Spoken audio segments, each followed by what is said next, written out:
Olá, aqui o Soberania em Debate, um programa do movimento SOS Brasil Soberano, dos sindicatos engenheiros no estado do Rio de Janeiro. O movimento SOS Brasil Soberano, toda semana eu procuro repetir isso, que é importante frisar. Nasceu exatamente em razão do golpe de 2016 e de uma necessidade que nós verificamos ali de defender a soberania do Brasil e o desenvolvimento. E, diante disso, nós temos tratado de diversos temas relacionados a exatamente essa questão. Mas, nesse momento que nós estamos passando no Brasil, é um momento muito grave politicamente, né? Uma verdadeira tragédia se aprofunda, e como o nosso convidado de hoje, e a Beth vai apresentar logo em seguida, fala sempre, nós estamos diante de um golpe continuado. Então, para tratar disso, do que aconteceu no 7 de setembro, né, tanto do 7 de setembro, mas o que pode vir a acontecer no futuro, Beth, nós vamos contar com quem hoje para isso? Bom, ele já está aqui dividindo o vídeo conosco. É o Zé Gerardino. Olá, Zé. Obrigada por você ter aceitado o nosso convite para o programa.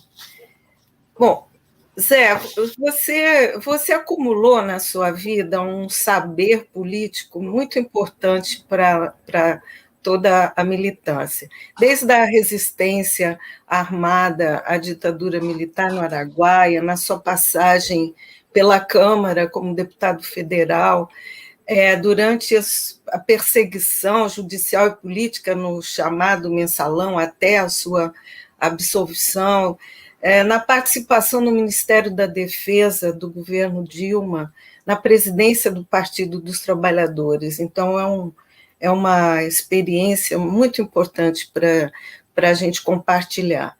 Então, nesse programa, que o tema é o recado do 7 de setembro, a gente queria que você nos ajudasse a entender a atual crise. Acho que nós acreditamos que seja mais profunda nessa nossa democracia liberal brasileira. O que acontece hoje com o nosso país após o 7 de setembro? O 7 de setembro continua, não terminou. E não terminou porque o presente traz o passado e exige a discussão do futuro. O tema da soberania nacional é um tema que está na raiz das razões do golpe de 2016, porque o golpe foi dado a partir da crise de 2008, a crise do sistema financeiro americano, o redesenho da geopolítica americana em torno das commodities, em torno das proteínas animal e vegetal e do pré-sal, em torno da captura dos fundos sociais, da previdência, da saúde, da educação e da assistência social, e em torno da reestruturação do capitalismo com a mudança da legislação trabalhista. Essa reestruturação colocou em xeque a soberania nacional, porque quando a gente fala soberania nacional, nós estamos falando da capacidade de um país dizer sim ou não com inteira autonomia. E isso foi tirado do Brasil. Isso foi quebrado. Porque para o país dizer sim ou não, ele tem que ter autonomia tecnológica e científica. Ele tem que ter unidade do povo. Ele tem que ter boas relações com os países vizinhos. Ele tem que combinar um projeto nacional com um projeto de inclusão social, com um projeto democrático, com um projeto de garantia de direitos e sustentação das liberdades. E o golpe de 2016 quebrou essa cadeia, que foi, bem ou mal, construída na Constituinte de 88 e nos governos Lula e Dilma. Portanto, é necessário que a gente discuta que a crise sistêmica que o Brasil está vivendo, ela vinha de antes, a pandemia agravou. Quando você tem mais de 580 mil mortos, mais de 20 milhões de famintos, quando você tem um país vulnerável, um país vulnerável não pode ser soberano. Um país vulnerável que entra o vírus e não há uma política preventiva, não há vacina, não há orientação, não há articulação, ele não é capaz de diminuir suas vulnerabilidades. E o 7 de setembro, pela primeira vez, deixou de ser comemorado como independência, que, por sinal, o ano que vem vai ser o bicentenário do 7 de setembro, da independência ou morte. Uma independência não completa, porque você sabe que a formação do Estado Nacional em 1822 foi a partir de uma pactuação com o imperialismo inglês, e o Brasil pagou uma indenização à colônia portuguesa. E essa formação do Estado Nacional não se realizou com direitos sociais, com liberdades políticas e com as garantias, porque a escravidão foi mantida, o latifúndio consagrado, inclusive com a Lei das Terras de 1850, e o que vem depois com a República proclamada pela via tutelar. E aí nós temos uma história que certamente diz o seguinte: a independência nacional é uma tarefa a ser conquistada, porque o capitalismo brasileiro se viabilizou pelo pior caminho, que foram os monopólios, a grande propriedade da terra e a dependência a um sistema financeiro que consagra o velho e o novo no mesmo barco. E essa é a crise que nós estamos vivendo. O Brasil estava construindo um caminho. Esse caminho foi interrompido com o golpe de 2016, a partir desses interesses estratégicos, e se criou uma espécie de golpe continuado. É um golpe continuado. A prisão do Lula, a eleição manipulada e a existência desse governo foi uma escolha da burguesia brasileira, que nunca teve amor pela democracia nem pela independência nacional. Inclusive porque ela aceita o capitalismo dependente, se associa ao sistema financeiro mundial, e ela nunca teve amores pela democracia. É só ver os períodos autoritários. Portanto, é interessante ver que o 7 de setembro ele traz um passado dramático, mas ele sinaliza um desejo de futuro. Por isso que as forças populares que fizeram o grito dos excluídos, a força da liderança do Lula, o resgate dos partidos de esquerda, sinaliza a ideia de um futuro que está interrompido, que está bloqueado por esse governo da extrema-direita e também por uma classe dominante que, mesmo divergindo do governo, aceita a tragédia econômica e social do programa do Guedes. Veja a privatização dos Correios, da Eletrobras, o teto de gastos, independência do Banco Central, para ficar só nisso.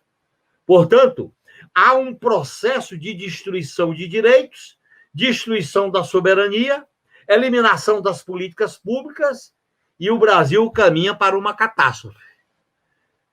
O futuro do Brasil está em risco. Por isso que tirar esse governo é uma questão de emergência para garantir minimamente os interesses do Brasil e do povo brasileiro. O Zé, você toca em pontos importantes. Quer dizer, o programa já começa aprofundando, porque você trata exatamente a questão da independência por meio do acordo da classe dominante, que sempre nos leva a uma dependência constante de interesses estrangeiros. Exatamente a partir dessa independência, desse dia da independência aqui do Brasil, 7 de setembro, ontem nós tivemos a carta chamada Carta à Nação, né, que foi aí parece que uma imposição que foi apresentada ao Bolsonaro. Essa Carta à Nação, Zé, é mais um acordo da classe dominante brasileira para acomodar os interesses dela no conflito com os fascistas que o Bolsonaro representa, os interesses do mercado financeiro, os interesses do setor agrário, que também acompanharam os fascistas. E aí vem mais um ponto que eu vou te colocar. Essa Carta à Nação pode representar um perigo para a candidatura do Lula para 2022? Em primeiro lugar, esta carta eu definiria primeiramente como uma mistura da tragédia, da farsa e da comédia. Ela sintetiza tudo isso diante de uma tentativa desesperada de segurar o desgaste político de quem, a um só tempo, ameaça três coisas. O atual governo, que eu prefiro não citar o nome dele, ele ameaça o regime democrático, porque ele prega o golpe. Segundo, ele ameaça os direitos sociais, a qualidade de vida do povo com a pandemia, com a fome, com o desemprego. E ele ameaça a soberania, porque o sistema financeiro não cuida e nem tem amor pela soberania, até porque o que eles querem é lucrar na bolsa, nos bancos de investimento, que querem privatizar para comprar ações das estatais privatizadas, e eles querem, evidentemente, garantir mercado para os produtos do agronegócio, que são os monopólios. E eles querem favorecer as cadeias varejistas e as cadeias digitais. Para isso, o sistema financeiro ele se funde com os monopólios, seja na área varejista, seja na área digital, seja na área do agronegócio e outras cadeias produtivas. Pois bem, esse 7 de setembro, ele foi uma ameaça concreta de golpe. E nós não podemos passar a mão na cabeça. Em 99, quando esse presidente era deputado, ele pregou a morte do Fernando Henrique Cardoso. Quem impediu a abertura de processo de cassação dele foi, então, o presidente da Câmara, Michel Temer. E esse Michel Temer produziu um pedido de desculpa, achando que ele ia mudar de atitude. Ele não mudou. Quando ele fez as ameaças, quando ele defendeu torturadores, quando ele defendeu a eliminação de 30 mil brasileiros, isso era considerado pitoresco, piada e brincadeira. E o monstro foi crescendo, crescendo, crescendo. Só que hoje ele tem a presidência da República na mão. Quem tem a presidência da República na mão tem as Forças Armadas comandantes, tem a AGU, CGU, Polícia Federal, Ministério da Justiça, medida provisória, orçamento, e tem uma base que desterraram do porão da sociedade, que são esses aí, caminhoneiros, PMs, família militar e por aí afora. Pois bem, então, essa carta, quem acredita nela, gosta de se enganar. Na minha avaliação, primeiro é isso. Esta carta é uma tentativa de ganhar tempo. Ele volta novamente, porque ele sempre fez isso. É da natureza, aquela história do escorpião e do sapo. É da natureza. Portanto, ele vai voltar à tônica, porque a natureza dele é o conflito inimigo. E ele sabe que, pelas regras normais, ele terá grande dificuldade de se eleger. Por outro lado, a chamada classe dominante civilizada, entre aspas, ou gourmet, que tem vergonha de ter apoiado ele, mas apoiaram, deram o golpe, essa classe dominante, que está na Faria Lima, que está lá em Wall Street, está por aí afora, essa classe dominante quer uma outra via. Mas essa outra via está difícil de vingar. E aí eles procuram, evidentemente, o mercado, o chamado mercado, que não tem CPF nem CNPJ, mas tem influência, ele quer lucrar nas bolsas das privatizações e na eliminação de direitos e no teto de gastos. Para isso, eles vão colocar em risco o país. O Brasil está diante de duas tragédias, companheiro. É a tragédia do compromisso das liberdades democráticas, o fim das liberdades democráticas, e para ele continuar governando, ele vai ceder tudo ao mercado para garantir a volúpia, a fome de lucro do mercado. Por que eles estão com a privatização dos Correios, da Eletrobras, teto de gastos? Por que queriam rasgar o que sobrou da CLT? Porque o mercado é isso, é lucro, não é gente, é lucro. E o país pode passar por um processo de destruição social e econômica ainda mais grave, porque o golpe de 2016 promoveu essa destruição. E a existência dele é a crise, e essa destruição pode continuar. Portanto, a questão de tirar esse governo é tirar um peão do tabuleiro político para desarticular o grande pacto que foi o golpe de 2016. Pacto esse que atendeu os interesses econômicos, os interesses geopolíticos do imperialismo e atende a a uma burguesia selvagem. Qual é o exemplo dessa selvageria? Em plena pandemia, 40 bilionários brasileiros entram na lista da Forbes. Esse é o Brasil, dessa classe dominante, perversa, escravocrata, racista.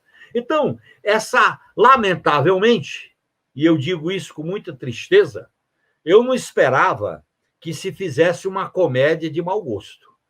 Um golpista articula uma carta, faz o presidente que acusa os ministros do Supremo a telefonar para um dos ministros, e essa carta é apresentada como um grande recuo, e o mercado volta a ser valorizado, e a bolsa cai, e o dólar cai e a bolsa sobe. Essa é a comédia. Eu até brinquei hoje, companheiro, que quando o Marx escreveu o 18 Brumário, que ele falou que a história não se repete, pode vir uma tragédia, uma farsa, eu acho que a gente tem que acrescentar tragédia, farsa e comédia. Porque parece que nós estamos diante de uma comédia. Uma comédia em que o presidente da Câmara faz uma nota de 24 horas depois, sem dizer nada. Uma comédia em que o presidente do Senado ele faz uma declaração como se fosse uma espécie de assessor da rainha da Inglaterra, no chá das 5. E o Supremo Tribunal Federal, com dois discursos fortes, assume um protagonismo que merece respeito. Agora, a Câmara dos Deputados ficou atrás, nem em 61, nem em 64, nem em 68, nem em 79, nem na Constituinte. Portanto, o parlamento está de cabeça baixa, está aceitando. Por exemplo, o 7 de setembro foi um golpe, não foi um golpe, foi uma ameaça de golpe. A ameaça de golpe é crime. Portanto, a centralidade do impeachment continua presente, porque é uma questão emergencial. Se não tirá-lo, o Brasil vai se afundando. Será que o Brasil aguenta 1 ano e meio com esse cara aprontando o que ele está aprontando? Eu acho que o futuro do Brasil corre risco, porque é um atropelo geral. Lembre-se o que o Yeltsin fez com a antiga União Soviética, com aqueles atropelos, com aquela mediocridade. Nós estamos diante de um governo que é isso. Ele assola uma base militante, essa base militante se sente estimulada para praticar violência, ele tem que recuar, porque ele sempre é isso, ele faz arruaça, mas não vai para os finalmente, sempre foi assim na Câmara, e aí acontece que o Brasil fica... E o que a Câmara faz? O Lira bota panos quentes e entrega tudo que o mercado quer. Aí passa a boiada do mercado. Então, esse é o problema. O Brasil está se desconstituindo. E quando você vê um país se desconstituir soberanamente, economicamente, socialmente, diplomaticamente, o que fica num país com a dimensão do nosso, com os problemas graves do nosso, numa situação de crise, de catástrofe. E olha bem, com 580 mil mortos. E que tem aí o delta, que a gente não sabe as consequências. Portanto, há uma situação de catástrofe, há uma situação de hecatombe. E o 7 de setembro, ele revelou essa encruzilhada, no meu modo de entender. Ele não está encerrado. Pode ter certeza que nós vamos viver um período de tensão, de surpresas, vamos viver um período que a gente tem que estar preparado. E onde é que a gente melhor se prepara? Nas ruas, porque a institucionalidade brasileira é precária. Eu até brinquei, dizendo para um amigo meu que certamente os estadistas, que não eram de esquerda, devem estar tremendo no chão. Ulisses Guimarães deve estar tremendo, Teotônio Vilela deve estar tremendo, Mário Covas tremendo, Afonso Salino tremendo, Marcos Freire tremendo, até gente da direita, diante de líderes que não honram o tamanho do cargo que ocupam. É uma mediocridade. Um ex-vice-presidente golpista articula um ministro do Supremo, que ele o indicou, para receber um telefonema de um presidente que um dia antes pregou o golpe. Olha bem a comédia. É uma comédia de mau gosto. Como é que você vai falar de instituições com esse tipo de atitude? Não dá para falar. Esse é o drama que nós estamos vivendo. Portanto, eu quero dizer, claro, que o Brasil está vivendo uma situação emergencial. E essa situação emergencial só pode ser resolvida com o povo organizado nas ruas. Muito bom, Genuíno. Você traçou aí as linhas centrais, né? Mas Beto, só queria voltar aqui, Zé, nessa questão ainda, porque ainda tem, Zé, a questão desse acordo, né? E a questão do Lula dentro disso. Como que você vê o Lula, esse acordo das elites, se esse acordo pode, de alguma maneira, atingir o Lula? Olha, eu queria, antes de você, queria agregar uma outra questão. As notícias de hoje dão conta que está se construindo um acordão, aquele com o STF, com tudo, para neutralizar ou inviabilizar a candidatura do Lula, né? Que está, pelas pesquisas, venceria até no primeiro turno, já incluindo essa PEC que está sendo anunciada de um segundo turno com 3 candidatos, né? Que isso pode inviabilizar a candidatura. E qual seria o papel do Lula, aí, repetindo a pergunta do Jorge, nessa conjuntura? Eu avalio que as Forças Armadas, as elites monopolistas e financeiras, os instrumentos coercitivos do Estado, leia-se Ministério Público e parte do sistema de justiça, vão fazer de tudo para que o Lula não ganhe. E se o Lula ganhar, não tome posse. E se o Lula tomar posse, vão limitar as condições de governabilidade. Por isso que eles articulam o semipresidencialismo, por isso que eles retomam a ideia de que o PT é ladrão, Lula é ladrão, por isso que eles voltam a discutir que é necessário acabar com o radicalismo, por isso que eles começam a articular uma alternativa do que eu chamo da burguesia gourmet, a burguesia cheirosa, a burguesia que quer ficar lá em cima só, do andar de cima. E eu acho que eles vão tentar. Eu acho que os interesses que estão em jogo no golpe de 2016, na reestruturação do capitalismo, na hegemonia do imperialismo americano, mesmo com o Biden, e nos interesses de um país com 210, 212, 213 milhões de brasileiros, com o pré-sal, com Correios, com o programa do submarino nuclear, com o programa aeroespacial e com o papel regional na América do Sul, o sistema o Estado profundo, o sistema econômico, não vai ser derrotado facilmente. E também porque a crise hoje é bem maior do que a crise de 2002, do que em 2003, quando nós ganhamos a eleição. Portanto, nós não vamos enfrentar, porque o que está em jogo é mudar os rumos do país. Não é uma eleição qualquer. Não é um governo qualquer, como era FHC, como era Collor e tal. Não. É um projeto autoritário, entreguista, monopolista, eliminador de direitos que está em jogo. E esse projeto tem que ser derrotado. Agora, aí está o problema. Como é que nós vamos derrotá-lo?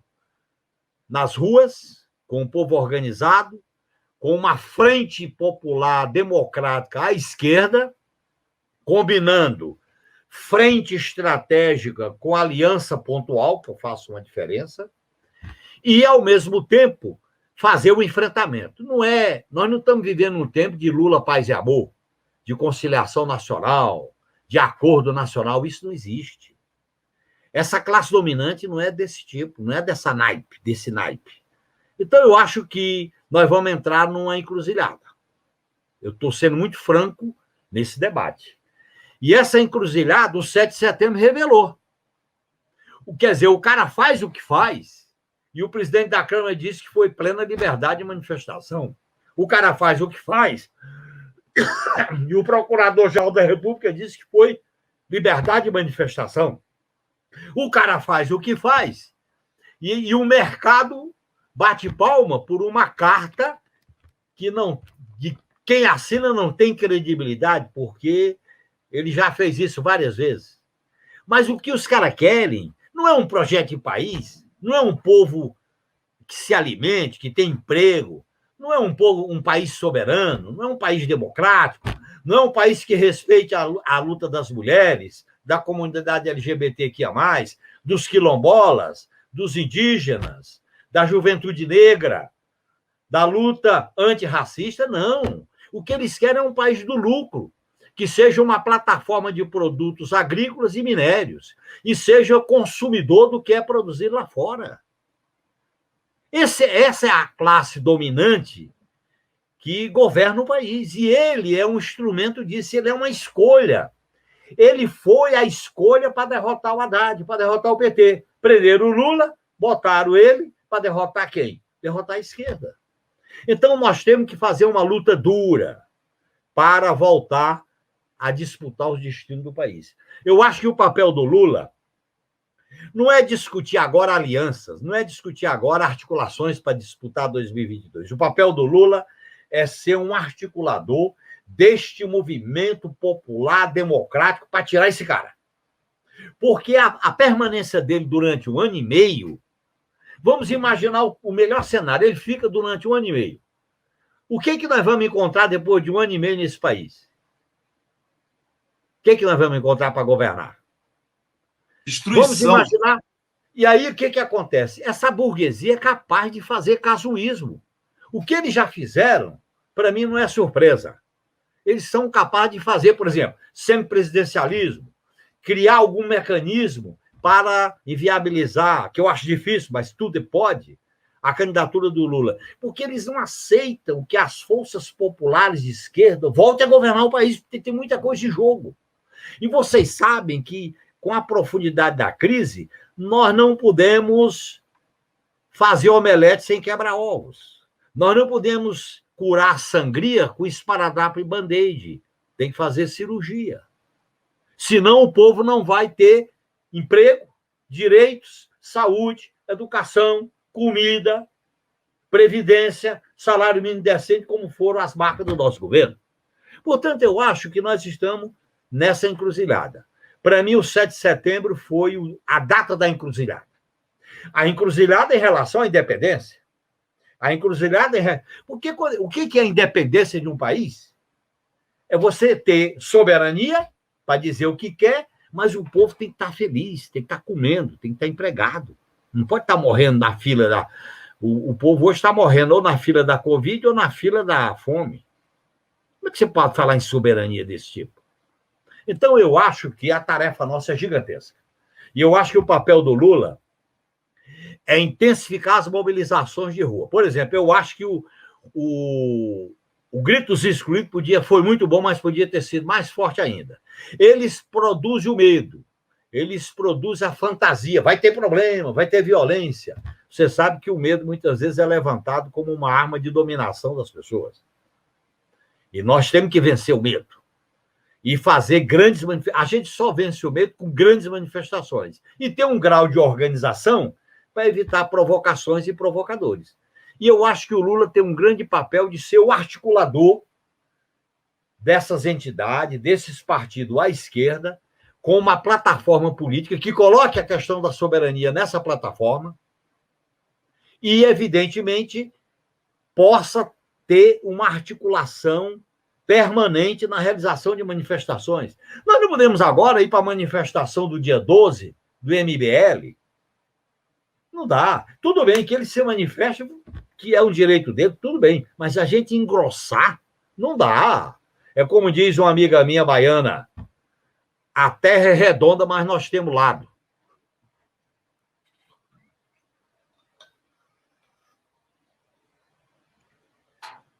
Beth, vamos prestigiar aqui uma pergunta aqui dos nossos internautas? Vamos. Nós temos aqui o jornalista, né, Jô Miyake, que pergunta o seguinte, Zé, é um tema interessante, porque isso tem relação com o 7 de setembro, né, e tudo que foi falado antes, inclusive. Pergunta o Jô, será que as Forças Armadas estão do lado de Bolsonaro a ponto de embarcarem num golpe de Estado ao estilo clássico? As Forças Armadas foram cooptadas a partir de 2014, quando ele lançou a candidatura dele na AMAN, foram cooptadas com o fantasma da guerra cultural, contra o marxismo cultural, contra o politicamente correto, contra a Comissão da Verdade e um velho conceito de guerra revolucionária, se submetendo à hegemonia americana na potencialização do conflito China e Estados Unidos. Portanto, as Forças Armadas se vincularam ao que há de mais conservador na sua história, que é a tutela militar, que é o poder de lei e ordem. O que é lei e ordem? É tudo. O que é autonomia, que não discute as questões militares com a sociedade? Esse espírito de casta, e os militares que estão no governo estão se prevalecendo desse espírito de casta, e o maior exemplo desse espírito de casta é existir uma justiça militar própria. Portanto, eu não tenho ilusão com relação às Forças Armadas. Eu acho que a esquerda nem pode sonhar com algum general legalista e nacionalista, nem pode imaginar com algum militar revolucionário, nem 8, nem 88. Nós temos que mudar o papel das forças, e elas têm que estar submetidas ao poder civil que emana da soberania popular. E nós temos que fazer mudanças. Eu acho que hoje nós temos um governo de militares, um governo que eles exercem a tutela, e eles vão levando enquanto der. Se eles sentirem que o capitão está totalmente enfraquecido, eles continuam com o poder de mando com quem vier. E aí vão continuar à maneira deles, exercendo a tutela. Inclusive, quando nós ganhamos a eleição, nós tínhamos que ter feito mudanças mais significativas nas Forças Armadas. Nós devíamos ter feito. Nós não fizemos. A própria transição política da nova República não enfrentou essa questão na lei da anistia, na questão da Constituinte, e o purão ficou guardado. E esse purão guardado botou a cabeça de fora para fazer o golpe a partir de 2014. É bom deixar isso claro. Portanto, os militares não são ingênuos. Os militares não estão nessa sem compreender quem é esse presidente. Os militares estão querendo garantir seus interesses estratégicos no comando do país. E eles abriram mão de princípios-chave da soberania nacional, de princípios-chave do Estado realmente democrático. Porque eles querem ser o dono da nação, eles querem ser os donos do Estado, eles querem ser o monopólio do nacionalismo, eles querem ser salvacionistas, e entra e resolve. Como é que eles podem fazer isso com o que eles fizeram no Ministério da Saúde? Portanto, eu lamento muito que as Forças Armadas estejam tão comprometidas com esse desastre que é o atual governo.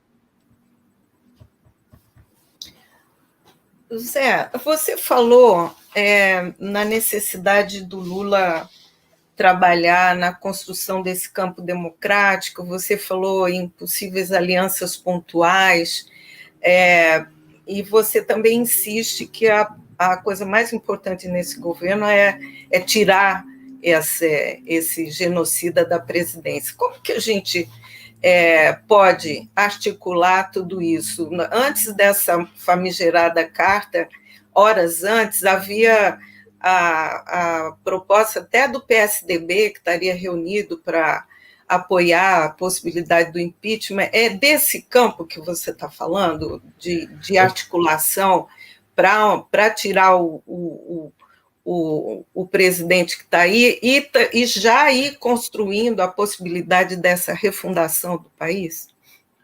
Olha, eu vou te explicar bem. O que eu estou me referindo é uma frente permanente, estratégica, que trate da questão da soberania nacional, dos direitos, contra as reformas neoliberais e defenda as liberdades, radicalmente as liberdades políticas e a recomposição do papel do Estado. No fundo, eu defendo uma frente estratégica que tenha como função refundar, por que não dizer o próprio conceito de nação, refundar as instituições democráticas, refundar os espaços de exercício da participação popular, da ação plebiscitária, que não pode ser só votar periodicamente. Essa frente é fundamental. Agora, diante da situação emergencial, você pode fazer aliança pontual. O que é aliança pontual? É o que nós estamos fazendo na Covid, na CPI da Covid. É o que nós fizemos no voto contra o voto impresso, contra o distritão. É o que nós podemos fazer na votação do impeachment. É uma aliança episódica e pontual. Não é aliança para ganhar a eleição nem para governar. Eu faço, nesse sentido, uma alta avaliação de que aquela aliança ampla que o PT fez para governar com o Lula e com a Dilma, nós fomos golpeados. Quem era o vice-presidente, companheiro? Era esse cidadão que articula essa carta. Quem era um dos partidos que nos apoiou? De quem está preso porque estava pregando o golpe. Eu não vou citar o nome dele. Portanto, eu acho que nós temos que ter, para ganhar e para governar, e para tirar esse cara, tem que ter uma aliança forte, de natureza popular, democrática e antineoliberal. Agora, diante de situações emergenciais, nós podemos fazer alianças episódicas e pontual, para deixar bem claro. Porque o conserto que o Brasil quer vai exigir unidade programática, vai exigir mudanças estruturais, vai exigir um caminho de acumulação de força. Qual foi a falha nossa quando nós ganhamos a eleição? Foi não mexer nas estruturas. Quando você chega ao governo e não mexe nas estruturas, essas estruturas ou te derrubam ou te cooptam. E elas nos derrubaram.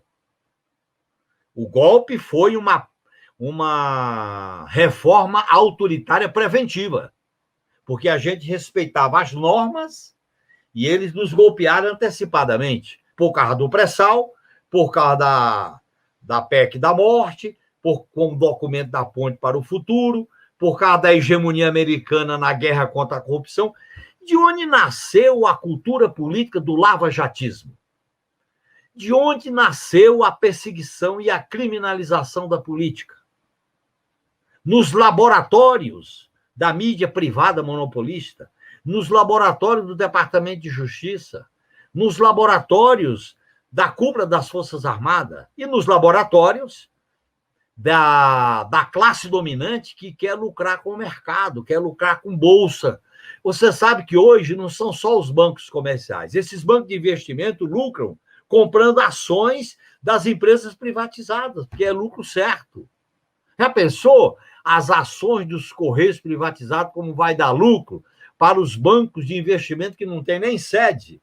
Esse é o problema do sistema capitalista hoje. Então, eu digo para vocês que é necessário a gente unir. Agora, qual é o caminho para isso? Além da frente permanente, nós temos que mudar não por cima, tem que mudar por cima e por baixo. Tem que mudar por dentro e por fora da ordem. Nós temos que mudar com voto e nas ruas. É um movimento dialético, por cima e por baixo, por dentro e por fora, e votando e nas ruas. As pessoas dizem, vamos votar no presidente e no Congresso Nacional. Só isso não basta. Se a gente não conseguir organizar o povo, as suas lutas, a sua força política, nós não teremos condições de mudar essas estruturas carcomidas, autoritárias, mesmo a Constituição de 88, que ela se baseia nos princípios da soberania, nos princípios dos direitos, no princípio das garantias, nos princípios das cláusulas pétreas, ela tem que ser recolocada em outros termos. Essa Constituição foi rasgada com as emendas do Fernando Henrique Cardoso do modelo neoliberal. E ela já tem 101 emendas. e agora foi golpeada pelo golpe. Portanto, nós temos que refundar as instituições democráticas do país. Por isso que, no futuro, eu acho que nós vamos ter que reestruturar um pacto constitucional democrático e popular no país, porque o que está acontecendo, companheiras e companheiros que estão nos ouvindo, de uma lapada só, eles destruíram a experiência de inclusão social do governo Lula e Dilma, destruíram a Constituição Liberal de 88 e estão destruindo o que há de positivo da era Vargas. Ainda bem que o Senado segurou aquela mudança de não sei quantos artigos da CLT. Então, é um retrocesso monstruoso. Esse retrocesso monstruoso não é em nome do povo, não é em nome da soberania, não é em nome da democracia, é em nome do lucro, é em nome do enriquecimento, é em nome de uma classe dominante que não tem projeto para o país. O projeto são eles. Então, eu quero deixar claro que é esse tipo de aliança que nós temos que fazer. Veja bem, eu estou defendendo uma frente permanente, estou defendendo um método, por dentro e por fora, por cima e por baixo, e nas ruas e no voto. Zé Janeiro, está claríssima a sua exposição. Você, em outras oportunidades, aqui conosco, no Soberania em Debate, colocou isso também, frisou bem. A Constituição de 88 deixou de existir. Houve uma reforma, a expressão é sua, uma reforma por dentro da ordem. Hoje você repetiu isso aqui e deixou claro. Então, Zé, que nós temos que deixar ainda mais evidente para o campo popular, progressista e democrático, é o seguinte: se por acaso, esperamos que sim, viemos ter sucesso em 2022, vai ser necessário, Zé, chamar uma nova constituinte? Olha, no futuro, sim. Talvez não seja o ponto de partida, agora, mas pode ser o ponto de chegada. É claro que nós precisamos, primeiro, fazer a campanha para ganhar. Segundo, tomar posse. Terceiro, começar a governar. Mas, como ponto de chegada, nós temos que reestruturar democraticamente o país, o Estado brasileiro. Eu não tenho a menor dúvida. Eu fui constituinte, vivi os dilemas da Constituição. Aliás, eu quero deixar claro aqui uma coisa que poucas vezes a memória resgata. Quando o PT assinou a Constituição e disseram que o PT não tinha assinado, que não é verdade, o PT assinou. O PT disse, numa declaração de voto, que não tinha mexido na tutela militar, e olha como ela veio à tona. A Constituição não tinha mexido no monopólio da mídia, olha o que acontece. Não tinha mexido na propriedade da terra, olha o que acontece com a violência no campo. E não tinha mexido com o sistema de justiça. E não tinha estabelecido a tortura como crime contra a humanidade. Essa declaração estava certíssima e a história confirmou como o PT estava certo, os 16 deputados que assinaram essa declaração sob a liderança do Lula. Portanto, agora, essa Constituição, ela foi rasgada, foi emendada, foi violada por um modelo neoliberal, do ponto de vista econômico, por um modelo autoritário, do ponto de vista político. E as grandes conquistas sociais na área da saúde, na área da assistência social, na área da educação, na área da previdência, a PEC 95 e o teto de gasto liquidou, para ser muito claro com as pessoas. Nós temos que dizer isso. Não sou eu que estou inventando. É o que eles fizeram. Não é por acaso, companheiros e companheiras, que o autor do documento A Ponte para o Futuro, que eu chamo A Ponte para o Buraco, foi o articulador desta carta com o atual presidente, dizendo que tinha se exaltado. Não é por acaso. Por isso que eu disse, a história se repete como farsa, como tragédia, e no Brasil, como comédia. Perfeito, Zé. Obrigado aí pelo esclarecimento. Beth?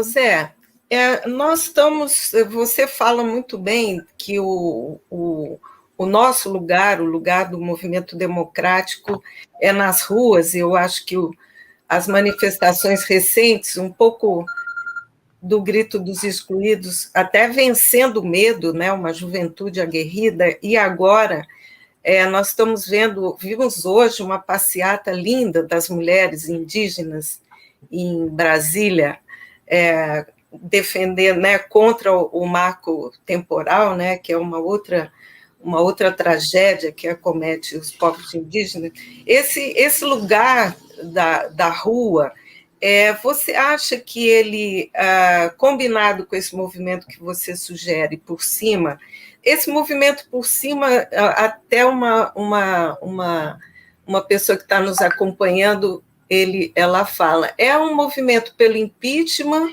ou para a cassação da chapa? É possível? O movimento de rua, o povo organizado, pressionando, ele pode fazer essa diferença? Pode, Beth. Pode, é um movimento para a cassação da chapa e também um movimento pelo impeachment e um movimento pela representação contra o atual governo. É um movimento para retirar o governo. Quando eu falo por cima e por baixo, é que por cima nós somos minoria. Por isso que nós temos que combinar a ação por cima e a ação por baixo. Foi mais ou menos como nós fizemos na campanha das diretas. Foi mais ou menos como nós fizemos na Constituinte. E você colocou uma questão muito fundamental, muito importante. Eu me lembro do debate sobre o marco temporal.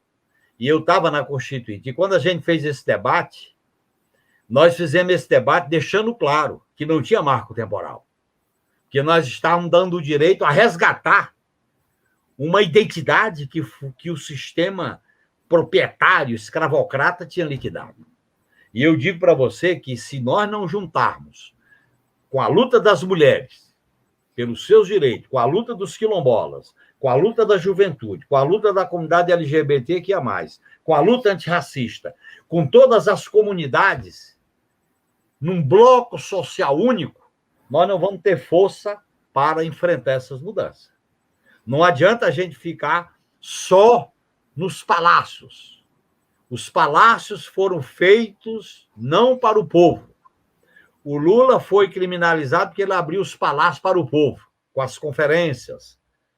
Os palácios são restritos. Eu me lembro que o Ulisses Guimarães, quando era presidente da Constituinte, um dia nós chegamos para ele e dissemos, doutor Ulisses, o governo Sarney está liquidado porque fracassou o Plano Cruzado.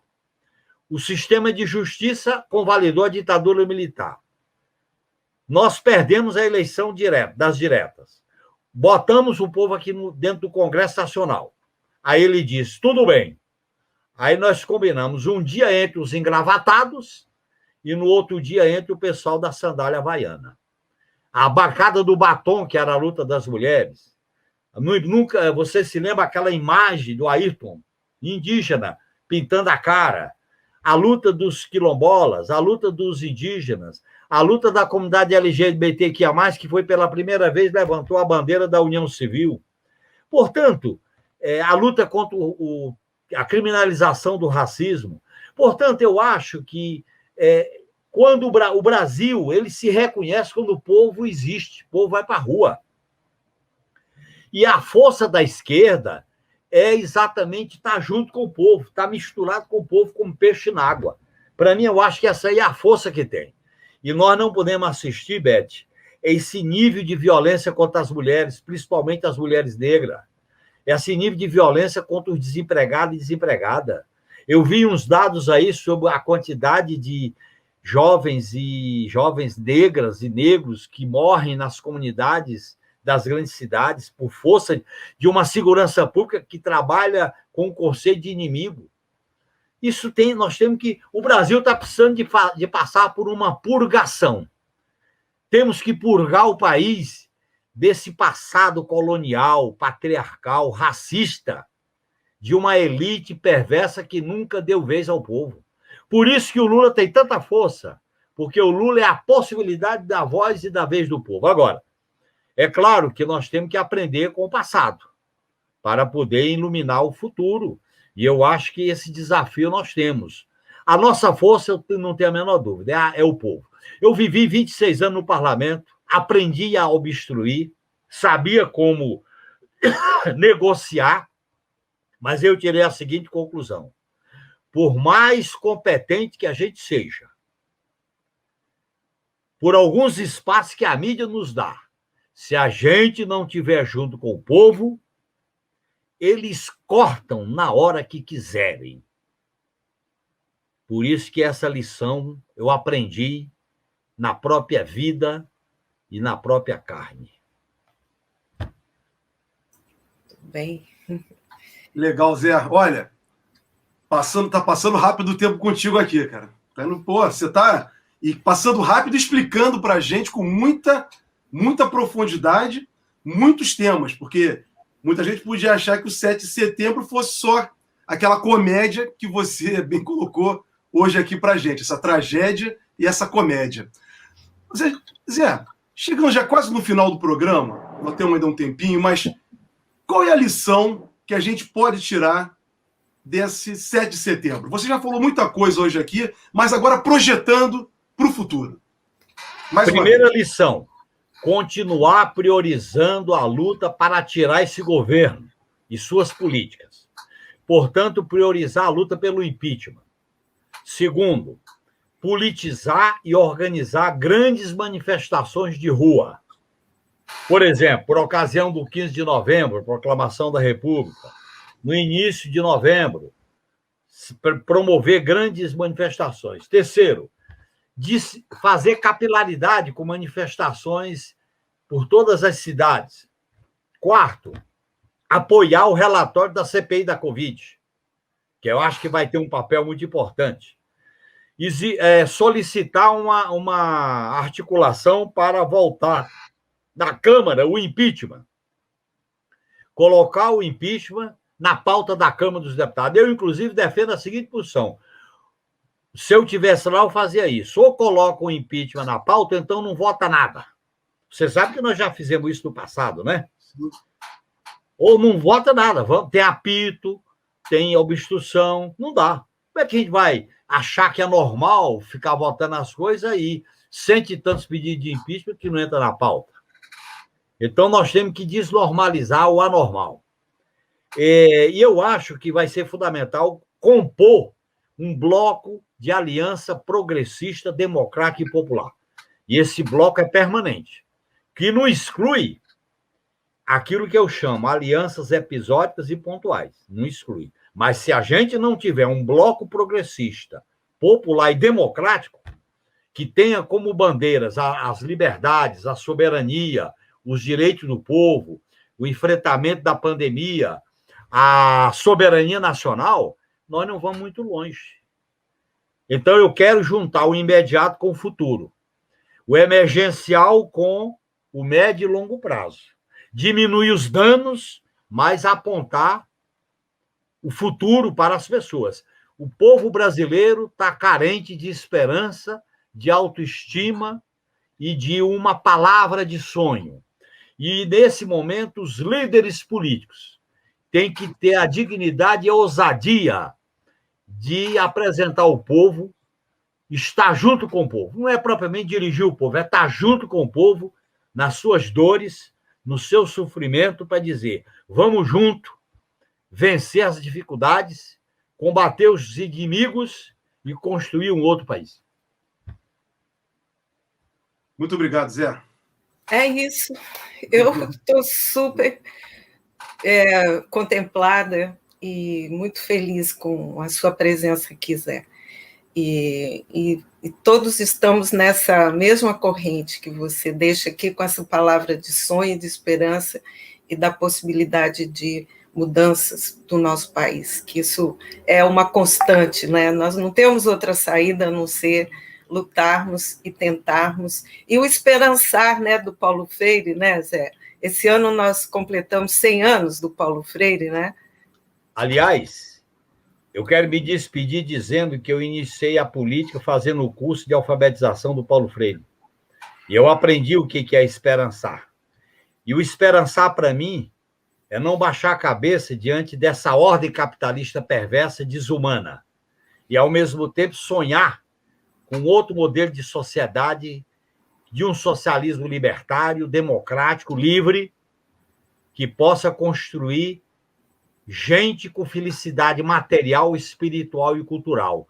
E não essa perversidade dos famintos, dos refugiados, dos deserdados, daqueles que acham que o capitalismo é uma religião. O mundo pode se acabar com a pandemia ou com uma crise ambiental, mas o lucro é eterno, como se fosse a religião do dinheiro e a igreja dos mercados. Eu quero ser um militante contra esta ordem perversa e desumana, que o capitalismo está nu e a própria pandemia tirou a roupa dele. Obrigada. Muito obrigada, Folena e Zé. Acho que a gente vai se despedir com essas palavras do Zé, esperando que vocês nos acompanhem, agradecendo a participação dos que ficaram conosco aqui nesse programa excelente com o José Genuíno. E esperamos vocês na próxima semana para mais um debate do Soberania em Debate. Obrigada, Zé. Muito obrigado e viva a luta. Viva a luta! E fora Bolsonaro! Isso aí.